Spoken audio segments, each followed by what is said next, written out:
I sent 20,000 cold emails per day for about 5 months, and here is what worked. So I did this for an e-commerce agency, and this video is going to go over what I did, how I did it, what worked, what didn't work, and what you can learn from my experience. It's my story, but I want most of this video to be about you and how it can help you. I was targeting Shopify store owners doing 500K or more per year in revenue, and I was doing a lot of other things in addition to the cold emails. So just an important note, take from that what you will, but I was also doing ads, content, partnerships, and so on. Cold email proved to be an invaluable piece of the overall puzzle, and it is my goal to show you what I did so that you can try to make it work for your business. So let's do that right now. I had to have quite a lot of infrastructure and tech to pull this off. So here's what I had. I had 480 cold email domains. I had one address for all of those domains for 480 as well. I had an Instantly.ai enterprise account or whatever it's called. I don't think it's called enterprise account, but the most expensive one. I had an Apollo.io account. I had a Scraper, which was just a website I used to scrape leads. I had 3 inbox managers at any given time in this thing. So I had one in South America, which was usually Colombia or Argentina. I had one in South Africa, a very underrated place to hire, remotely. They speak English, their first language, and it's not super expensive. And then I had one in the Philippines, and I'm going to go over that later. For my CRM, I had Close.com. I had lots of friends and acquaintances that I could swap cold email lists to save time and money. And then I had various automations connecting my cold email tool to my CRM, to my standard email marketing, to all of that kind of stuff. I don't really know how to set those up or anything. I got someone to do that for me, so I'm not going to include that in this video. So before we really get into it, I do not recommend doing this at all. And by this, I mean sending 20,000 cold emails per day. I was a complete amateur, never did it in my life before, I started this 5-month period. And although it sounds obvious, I didn't understand that if you send 20,000 cold emails per day, you just burn the entire market in a week. And it's very unnecessary, completely unnecessary to do this unless you target audience is 20 million people, and it's just stupid to do so. Because if you burn through it in a week and just keep emailing them over and over, it's going to piss them off, I guess you could say. I would recommend sending about 1,500 cold emails per day while testing and finding a script and offer that works.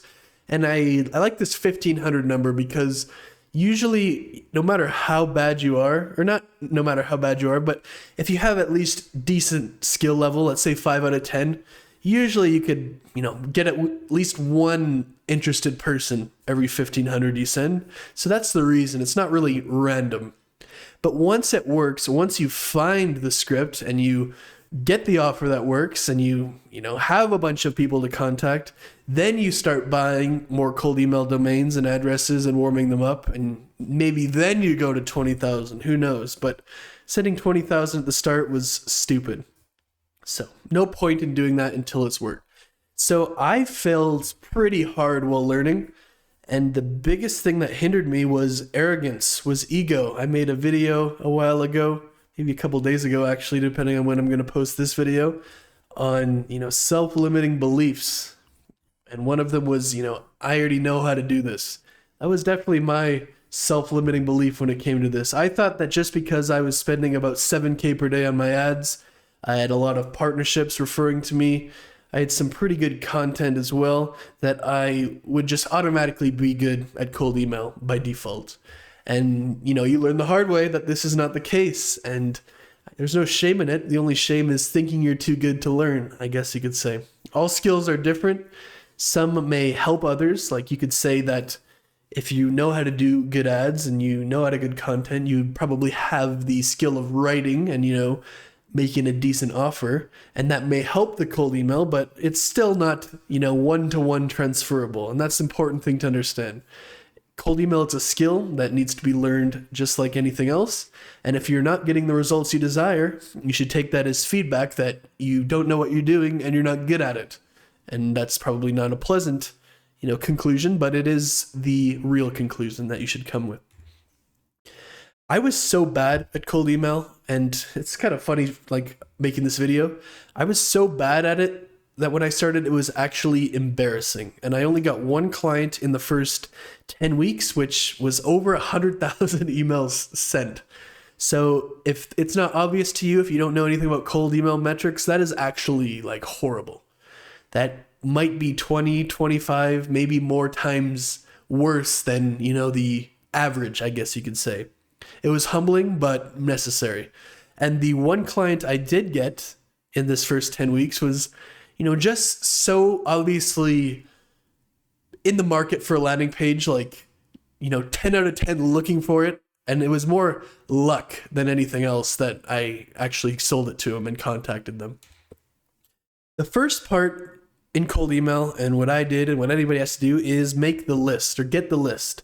Although this should go without saying, this is one of the main reasons people fail. They're emailing people that are not in their target market and are not relevant to their offer. And if this is the case, you're not going to get many leads, calls, or clients this way. So the first thing I did with this particular company, because I was providing landing pages and CRO services to clients who use Shopify as their website and e-commerce platform. So I set my target location originally to the United States only, but eventually I had to open it up to Canada, the UK, Australia, New Zealand, and some countries like Germany, Dubai, Italy, France. Like, as long as their stores were in English, I opened it up. But this is a screenshot of just what it would look like to go in Apollo and, basically target by location. So there's 61 million email addresses for, the United States. The next filter I used was by technologies used. So I filtered by, their technologies are Shopify and Shopify Plus. So this would only show me contacts that have their website built with Shopify, which is, in this case scenario, perfect. But it's not always that simple just to target using technologies. But for me, lucky me, it was in this case. So you'll see down here when you go, because remember I said 61 million people before, but when you keep going, now you filter by technologies, you can see that's 1.7 million people now. The third one is by employee count, and I used my brain, wow, I know, novel concept, and try to think of a way to filter it down to the people most likely to buy based on revenue. And the revenue feature on these platforms such as Apollo is not really super accurate, I have found, through trial and error again. As far as I've been told by people who work at Apollo and some other of these platforms, this number is, they estimate this number by applying your web traffic, using SimilarWeb or the same concept. They multiply that by an industry average conversion rate, which could be wildly inaccurate for a specific store, and then an industry average order value, and that's how they come up with the revenue number. It's not a great way to do it. It can work a little bit in general, but there's a better way, and this is by employee count. So I know from my experience in the e-commerce industry that they do not, if the store does not manufacture their own product, which most don't, and if they don't ship it themselves, most will outsource that, a fulfillment center, a 3PL, that kind of stuff, then you could really build a $500,000 to, $20 million per year e-commerce store with just a few employees that would actually have a company email address. You'd have your founders, maybe your CMO, your marketing, maybe some customer service, maybe, a designer or something. Like, there's, in this range, assuming you don't do all of this stuff yourself, the manufacturing and the fulfillment, you can really make a good sized e-com brand with 3 to 10 employees. Less than 3 will be too small, and, all of the stores that basically placeholders or no longer exist, and it just hasn't been refreshed or updated yet, will basically have no revenue. So we don't want to do less than 3, because that'll be people who can't afford you, dead stores, etc. And at the start, at least, I did 10 because I figured more than 10 probably already has some landing pages built, which is not necessarily true, but I didn't know that at the time. And if this is 112,000 Shopify stores. So let's go back. It started at 61 million people are in the United States. 1.7 million people in the United States are using Shopify and Shopify Plus. And now only 112,000 of those have between 3 and 10 employees. And that's not necessarily mean, 160-ish thousand people or what was it, 1.6 million stores exist. But, if a store is doing $1 billion a year, they might have, 100 employees who have a company email address, and this kind of clogs it up. So the last thing I used is job title. So at this, specifically the CEO, the founder, the marketing type roles, marketing director, director of marketing, just marketer in general. So obviously, a customer service rep or type role would have an email address, but that is not the type of person who is making a decision to whether they're going to buy a landing page or not. So I don't really want to be emailing those type, right? So I did CEO, founder, co-founder, CMO, director of marketing, and this narrowed it down to 17,000 total people. So obviously that's not a lot of people. And if you're going to send 20,000 cold emails per day, that's 1 day worth. So you'll probably think of that's very stupid to send 20,000 cold emails per day, and that is very correct. So although I wasn't sending 20,000 cold emails per day from day one, it wasn't long after day one, day 30, day 45 that I was, and it was stupid. But I survived. I just started emailing these people more and more. Instead of 3 to 10 employees, I chose, 3 to 100. I also opened it up to WooCommerce, Magento, BigCommerce, like other e-commerce platforms. And I also added the other countries, like I said. So it was about 200,000 contactable people eventually when I was doing it. So the second thing, and this is, in my view, like kind of assuming that you are emailing the right people, the offer is the most important part. So this has to be the biggest thing that you have to learn and understand if you want to be successful with cold email. Because when I first started, I obviously knew about offers with ads, with, just services. I was big on offers, but it made sense that you'd have a cold email offer, but I didn't actually do it in practice. I knew that in theory, but theory and reality are different things sometimes. So I did what everyone else did. I sent a big long message trying to be clever, like with good sales copy, and get them to agree to a call with me. And, at the start, I said I only got one client in the first 10 weeks, so you can probably guess how this went. Not good.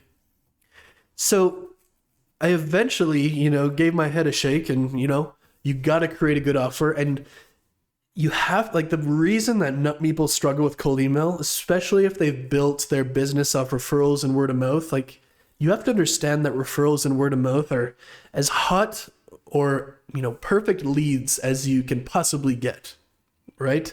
They trust you inherently. They need your service. They're almost always going to show up for the call. That's not the case in cold email. These people never asked to be contacted by you. They might not even be in the market for what you do. They don't know you. They don't trust you. So your offer has to be, and it's not really an exaggeration to say, 100 times better than it would be for a referral, right? And that's what I didn't understand the first 10 weeks, or at least I didn't, practice it in reality. And this is the biggest thing you need to understand if you want to be successful with cold email. So this is the first offer that I did that actually worked. So I failed for a while, 10 weeks, and then, a few more weeks to finally figure this out, failing less during that process. But this is the first one that I would consider actually good. So here's what it was. I will make you a landing page for $2,500. If it doesn't beat your current page, meaning the page that they are currently running their ads to, by at least 10% in a 30-day A/B test, I will give you a full refund, and I'll put this in a legally binding contract with no funny business. This was the essence of my offer and basically the essence of my script. So this did something like bring my reply rate, because that's a metric that people often track in cold email, from about 1.5% to about 8% overnight. And a lot of those were positive replies that actually led to calls. So let's compare that. I'm the best at landing pages ever. This is what I've done. This is my stuff. Please get on a call with me and buy from me versus this one.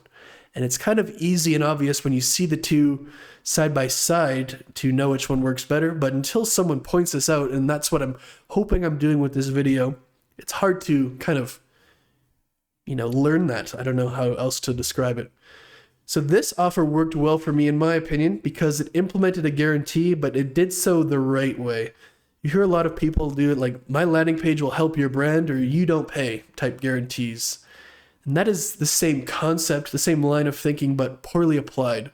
So the guarantee was specific, better by at least 10% in a 30-day A/B test. It had a risk reversal. I'll give you a full refund. It also had a risk reversal enhancer. And I've never used this term before, but I had to think of something for this video. So not only will I give you a refund, but I will put this in a legally binding contract with no funny business. Because a lot of people inherently know that, or I'll give you a full refund. There's going to be terms and conditions, and they have to jump through hoops, and you're just going to throw the contract in their face, and they're not going to get their money back.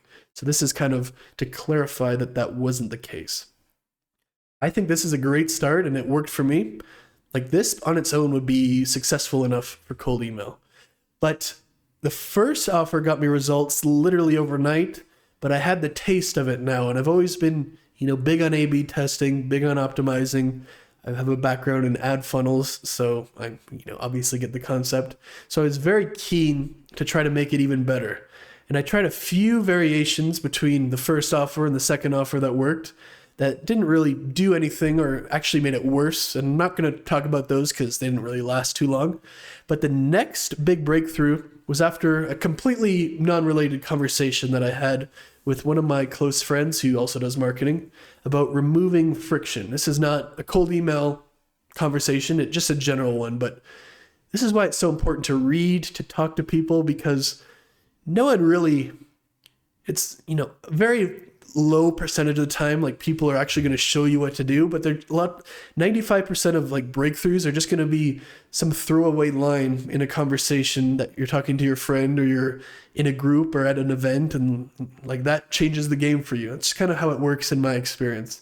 So I thought to myself, what are things that would get in the way of them saying yes? Because that's really what friction is. So number one, they don't run ads, so not really much I could do about this. Like, if they don't run ads, there's no reason they would really need a landing page, so nothing to be done there, just not a good fit.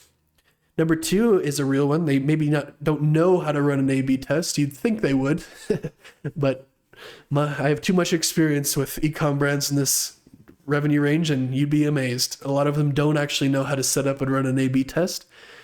The third one is, they don't believe I will refund them, even if it doesn't work and I say it's legally binding. So basically, even though I said there's no funny business, they still don't believe it. The fourth one is they don't have a good offer for their ads. And kind of like I said before, and this is the offer for this video. If they don't have a good offer, it's not going to work well. They think running directly to product pages is better, which is a separate issue on its own. They think that even if I give them a refund, the decrease in performance, if the ads are a lot worse when running to my landing page versus what they're using now, will still cost them a lot of money. And this is something that the guarantee people, in my view, really don't understand. Like, if you're running Facebook ads and you say, we'll do X, Y, and Z, and if it doesn't work, in 3 months, we'll give you your money back.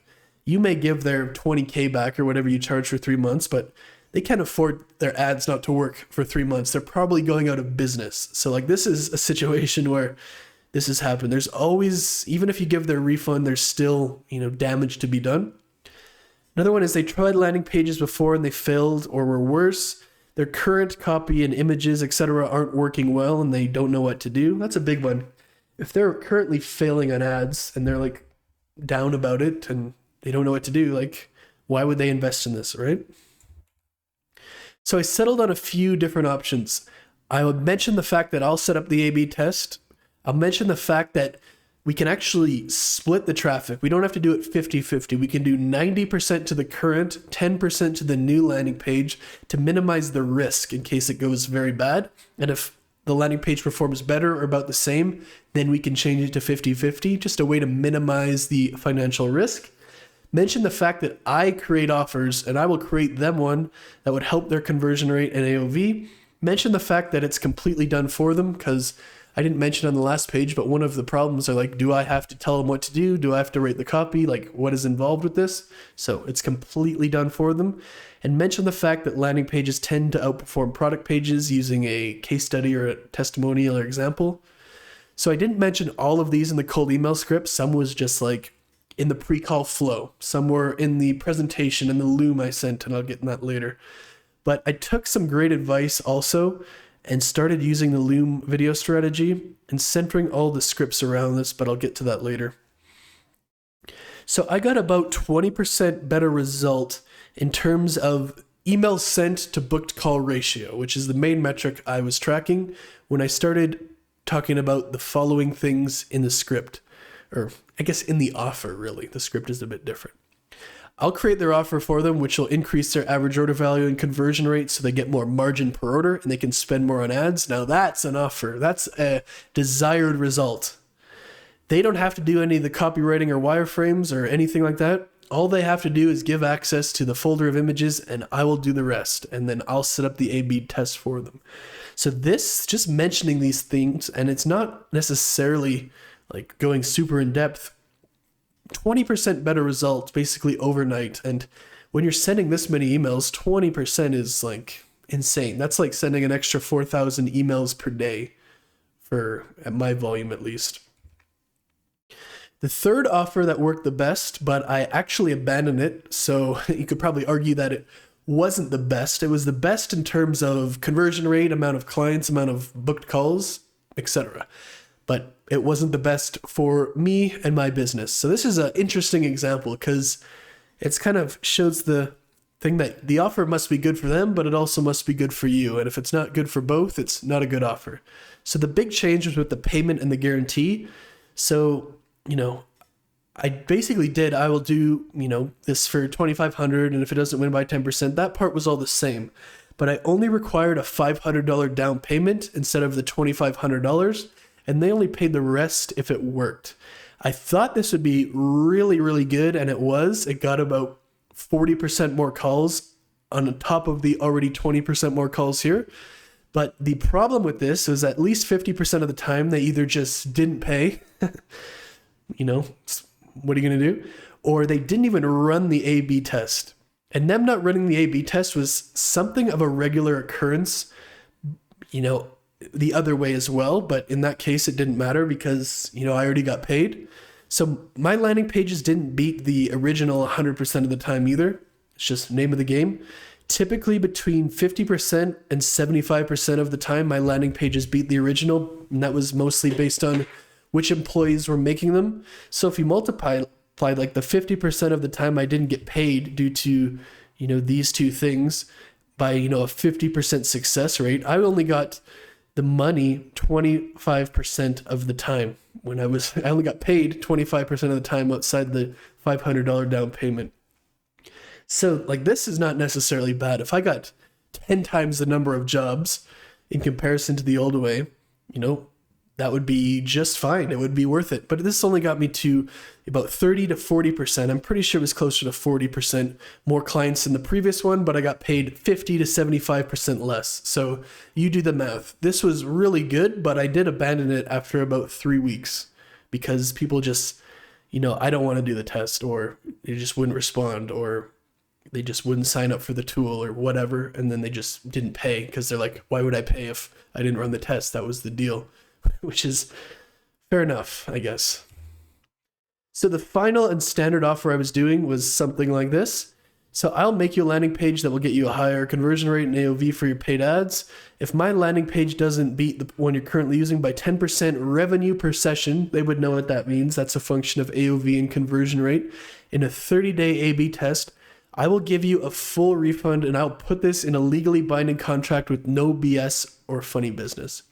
I'll also set up the A/B test, make your offer, and do it all for you. All you need to do is the images. So that was the offer.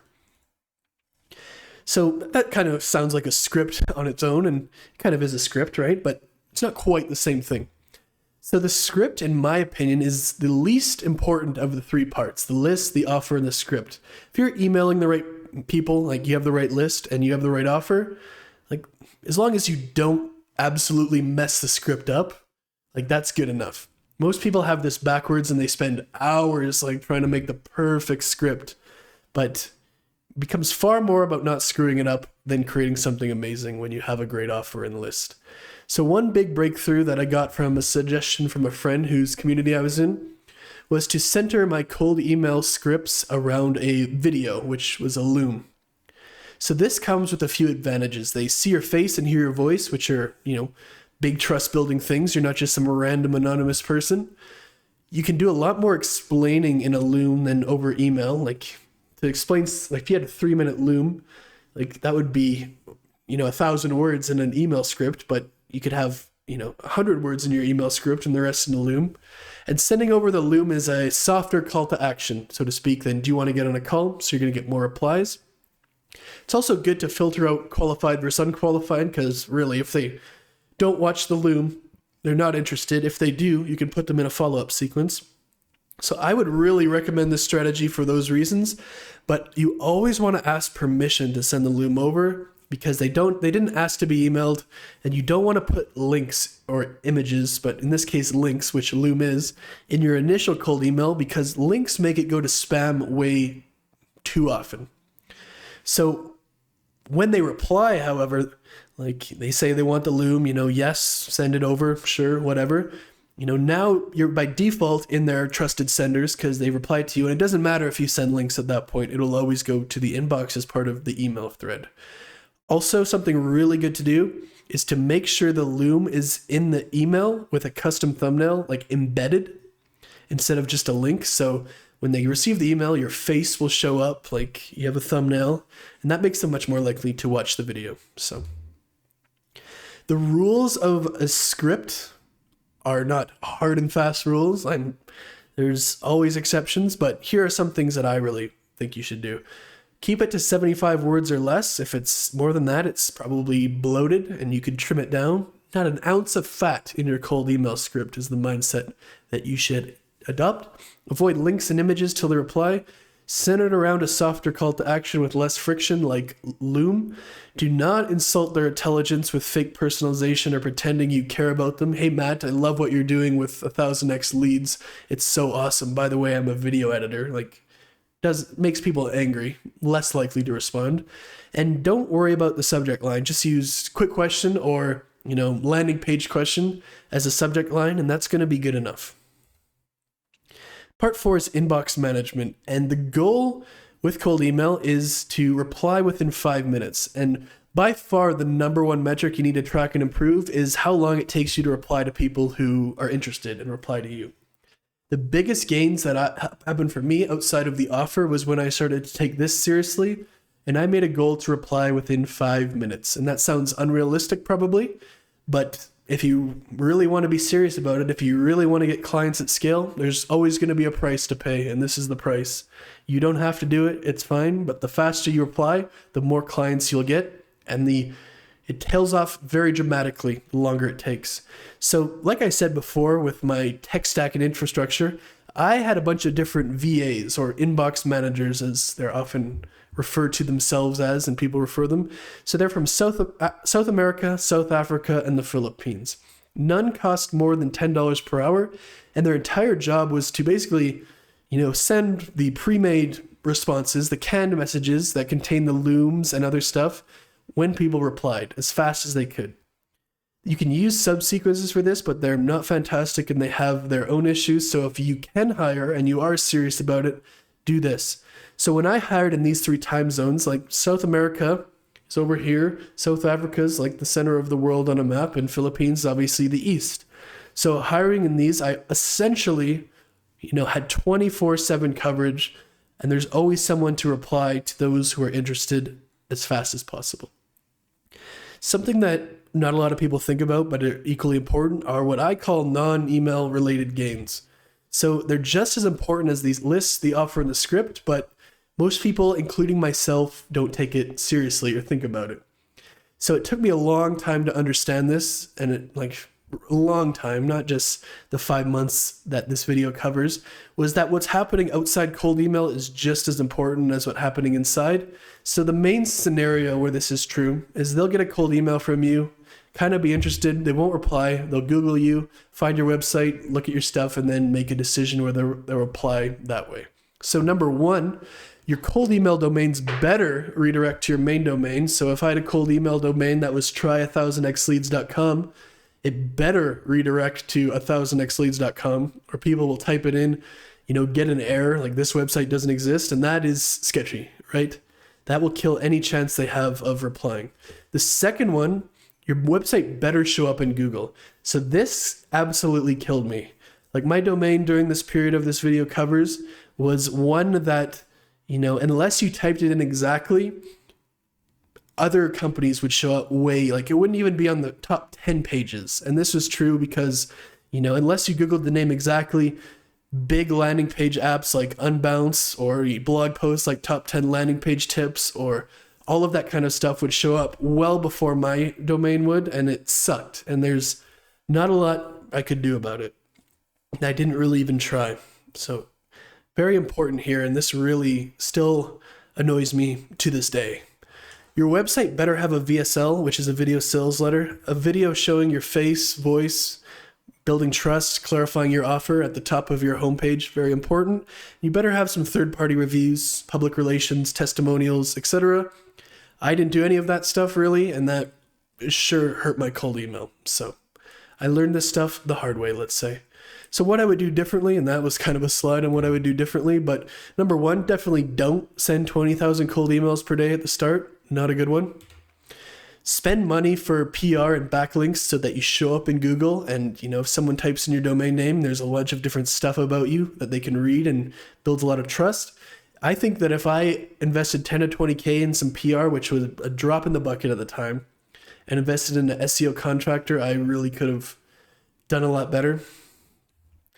Collect more client testimonials and interviews. So I have heard that one of the best things for cold email is collecting video testimonials and client interviews and putting them on your homepage. That makes perfect logical sense, but like I said before, logical sense doesn't mean you actually do it, and I didn't do any of that.